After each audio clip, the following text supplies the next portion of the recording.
అందరికీ నమస్కారం అండి. ముందుగా అందరికీ ఉగాది శుభాకాంక్షలు. ఈ రోజు మనం ఉగాది విశిష్టత గురించి తెలుసుకుందాము.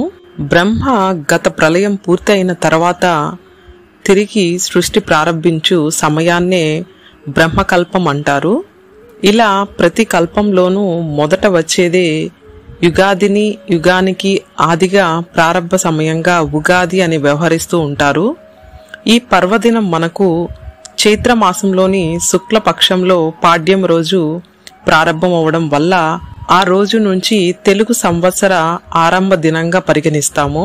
అందుచేత ఈ ఉగాది పర్వ శుభదినాన అందరూ ప్రాతకాలమున నిద్రలేచి అభ్యంగ స్నానం ఆచరించి నూతన వస్త్రములు ధరించి మంగళప్రదమైన మామిడాకులు రంగవల్లికలు ముంగింట అలంకరించుకొని వసంతలక్ష్మిని స్వాగతిస్తూ షడ్రుచులతో సమ్మేళనమైన ఉగాది ప్రసాదాన్ని, పంచాంగాన్ని సంవత్సర దేవతకు నివేదనచే తమ తమ భవజీవితాలు మృదమధురంగా సాగించాలని ఆకాంక్షిస్తూ ఉగాది పచ్చడి స్వీకరిస్తూ ఉంటారు. ఈ ఉగాది పచ్చడిని ఇది వ్యాధి నిరోధక శక్తిని ఇస్తుందని కూడా చెప్తారు. ఆ పచ్చడిలోని షడ్రుచుల్లోని ఒక్కొక్క పదార్థం ఒక్కొక్క భావానికి, అనుభవానికి ప్రతీక.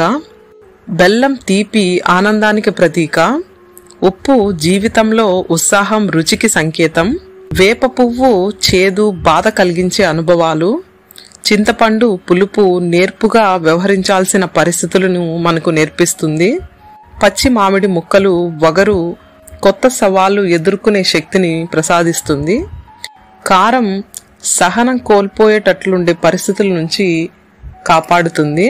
ఈ విధంగా ఈ పచ్చడిలోని షడ్రుచులలోని తీపు చేదులోని మానవ మనుగడలను ప్రతీకలై నిలుస్తూ ఉంటాయని అంటుంటారు.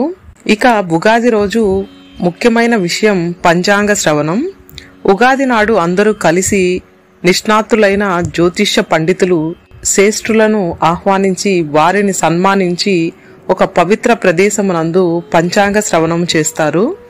ఈరోజు అందరూ ఆ నూతన సంవత్సరంలోని శుభాలను తెలుసుకొని దానికి అనుగుణంగా వారి తీర్చిదిద్దుకునేందుకు అంకురార్పలు చేస్తారు.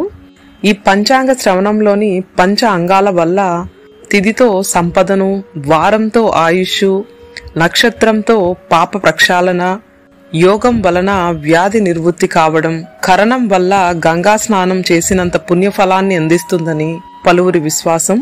మరి ఈ ఉగాది సర్వులకు ఆయురారోగ్యాలను, సంపదలను, సుఖమైన జీవితాన్ని అందించాలని ఆశిస్తూ అందరూ బాగుండాలి, అందులో మనం ఉండాలని కోరుకుంటూ అందరికీ నూతన సంవత్సర శుభాకాంక్షలు.